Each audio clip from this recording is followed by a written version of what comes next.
what do you notice about the language that the author used in the poem? Like any of the words that they said or any of the phrases? Do you notice anything that's kind of different than other poems you may have read before? I think this is the, like, because I read I Was Raised by Video Games just a few minutes, like 7 minutes ago. Yeah. Before we even started, but she said, pack your bags and get the hell out of my house, sort of woman. I'm like, I think that's like the only 2 poems I've ever read that have had a cuss word in it. Yeah. Not to mention the one on the Teaching for Joy and Justice thing. Mm-hmm. It didn't spell Optimus Prime right. It's Optimist. Like, really? Are you guys trying to trademark it? You guys are terrible. So yeah, the language is maybe like a little bit more casual or like familiar than other poems we may have read. Anybody else notice anything?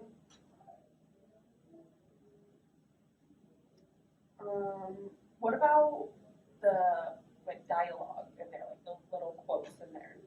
Does the poems you usually read have like dialogue in there? I kind of liked that. Very vastly you can find poems that have that, but very often the poem is a quote. Yeah. The whole thing is kind of like a person talking rather Yeah. than like little sentences in there. But like, what this lady did was she was writing a poem and not saying any of the words, and she quoted on, Like what other certain people have things said that to she her. wanted you to focus on. Like all the things she quoted on, she kind of wanted you to focus on. That's Yeah. like the type. That's like what kind she was raised by or whatever. Who do you think it is talking in those quotes? People. Black folk. Miss Kelly Rowland Ellis. So the way that I interpreted it was because she's talking about like she was raised by women. To me, it seems like she's quoting like the things that those women who raised her said to her while she was growing up. Like, let's see. Pack your bags and get the hell out of my house. Yes. Like my dad has joked around about that a lot. So Or I remember Like that she's, it's like, well, it's almost kind of like a memory of like maybe her mom said that to her, or her aunt said that to her. go on, baby. Get yourself a plate. Yeah, and so it's almost kind of like, it almost feels a little like a conversation between 2 people because it's her own thoughts and then what she's heard from other people. Also, I'll see you in court. Yeah, Also, I know it. yeah, that one's a good one. Go on, girl, take your bag. My mom has said that to me before. So what do you notice about the format of the poem? How are each of the stanzas like divided up? Do you notice any patterns in there?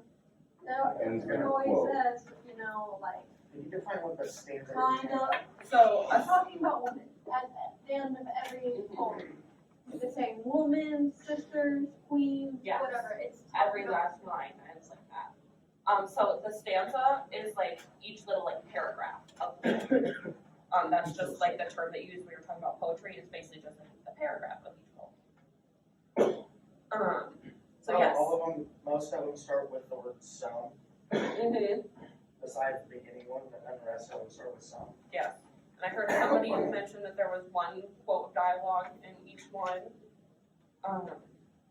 So yeah, you notice a lot of times in poems, and especially in this one, that the stanzas often follow kind of a pattern. Like it can be like sometimes there's a rhyme scheme, and each stanza like has the same exact rhyme scheme. Or in this one, like it's set up the same. It starts off with something, and then has a line of dialogue and ends with type of woman.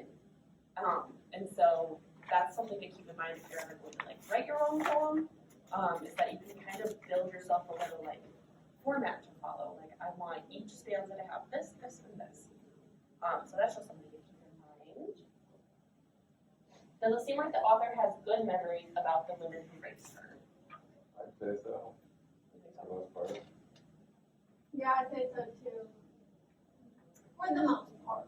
I mean, she did remember most of the things that she was told as a kid. But minute I'll see you in court and pack your bags and get the hell out of my house. Some people purple bags.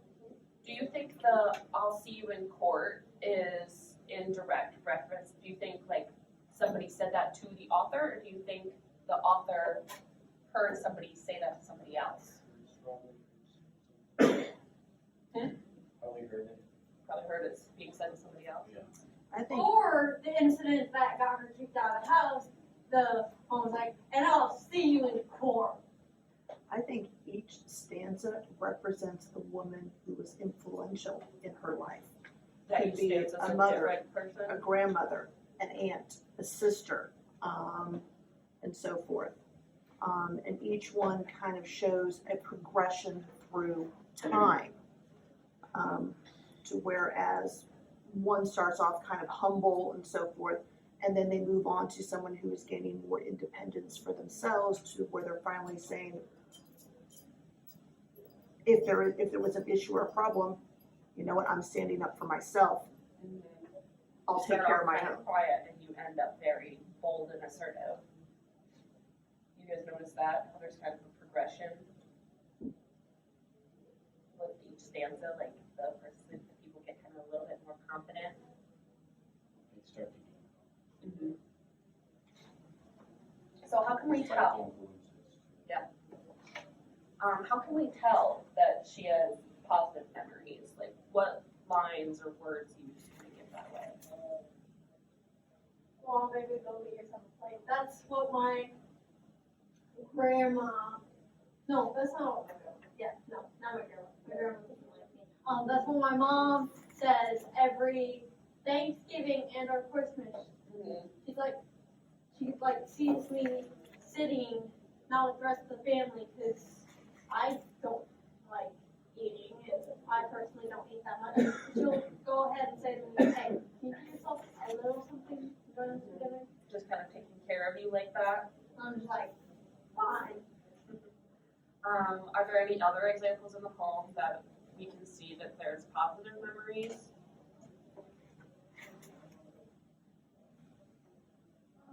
Girl way back and like clean back your head. Yeah, like that's a really like comforting idea. Yeah, definitely. That's what my mom says every time I come home and I've had a bad day. She doesn't expect me to pat my head. That's nice. It's on the cup. Kind of already talked about that one. Okay. So that got through all of our discussion questions. So right now, what we're gonna do, we're gonna skip that. I'll give you guys some time to kind of get ahead. So tomorrow, what we're gonna be doing is you guys are going to be writing your own version of a raised Bible poem. So you guys have on your desks the example poems, both music and I was raised by video games. So you guys are going to be writing 3 stanzas of one. You're not gonna have to write one that's as long as the original poem. But you're going to kind of consider like, it doesn't have to be about like the women that raised you.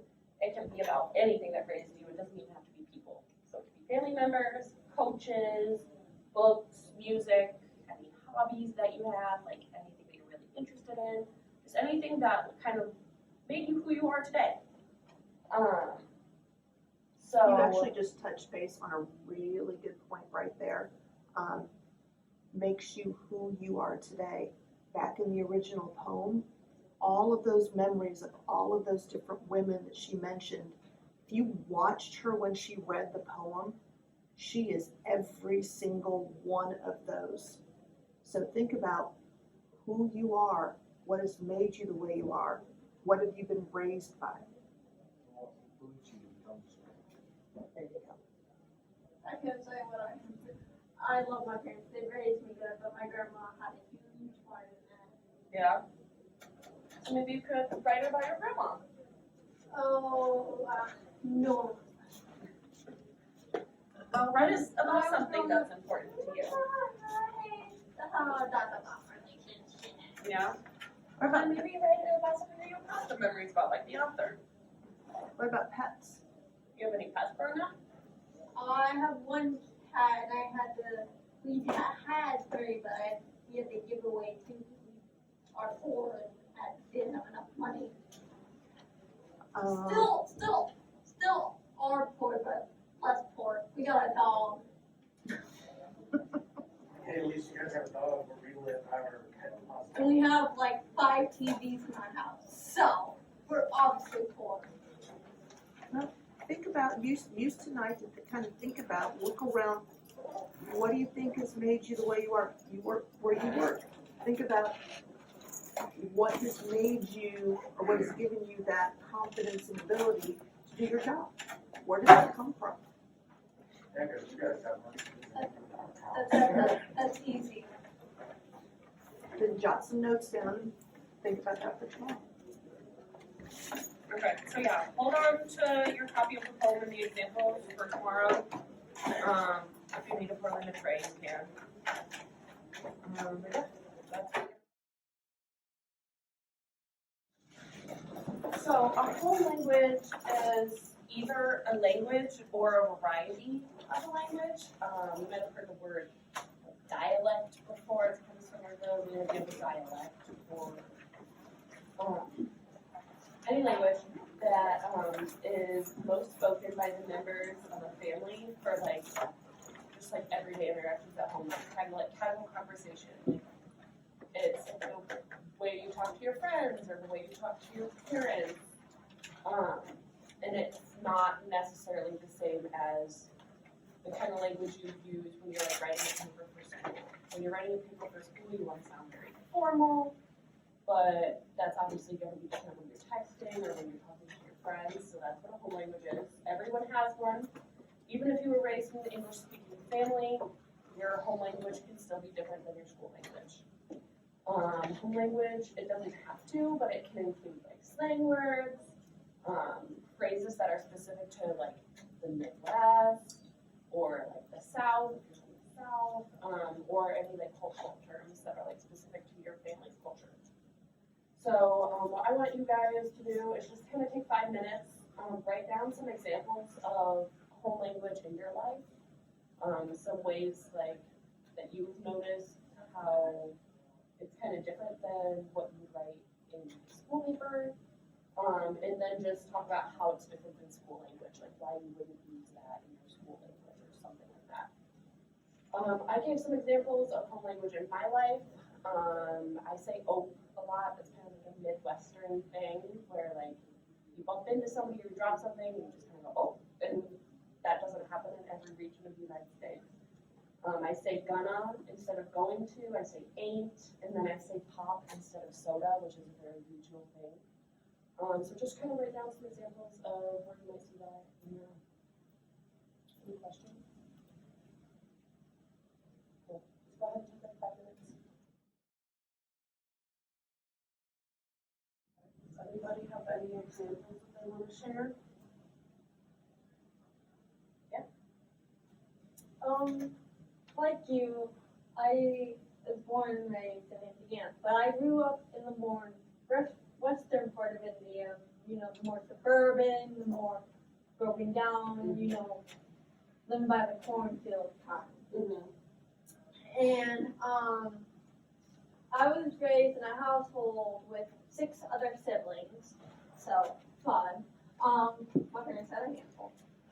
And we also lived with our grandma. I grew up with, my grandma hated this, but I said yeah instead of yes. Mm-hmm. And my grandma wanted me to say yes more because more polite, I guess. Mm-hmm. And I grew up with saying y'all, ain't, gonna.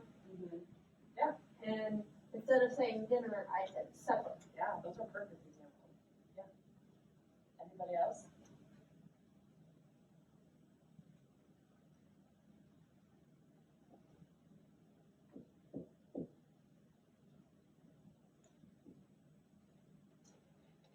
Okay, just keep those in mind. We're gonna use them again later today.